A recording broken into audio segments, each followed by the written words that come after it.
বা নয়নে বহে ধারা। বুঝলাম দুঃখের মাধুরী মানে ভালো লাগার দুঃখ। আরো বুঝলাম সব কেড়ে নিয়েও কেন কেউ কিছুতেই ছাড়ে না। আর যার কেড়ে নেওয়া হলো তারই বা মন কেন সরে না যেতে। এইরকম অজস্র টুকরো টুকরো স্মৃতিতে রবীন্দ্রনাথ ছড়িয়ে আছেন জীবন জুড়ে।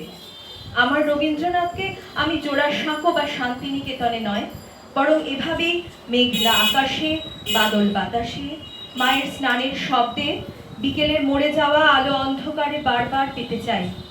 বছরের পর বছর, প্রতি বছর, যতদিন যাবে। আমাদের সবার জীবনে এরকম টুকরো টুকরো হয়ে ছড়িয়ে আছেন রবীন্দ্রনাথ, আমাদের পরম প্রিয়। এই ভালোবাসা বোধহয় অনিঃশেষ, অনিবার, তা চিরনূতন।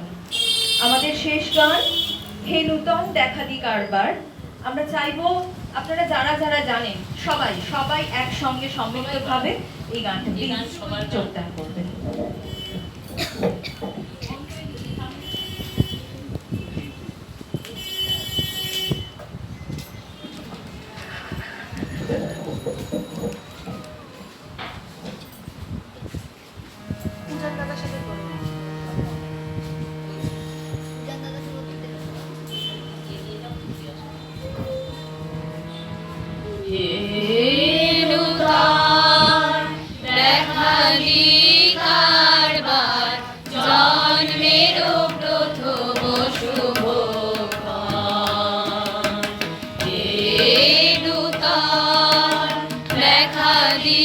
কারবার জন্মেরও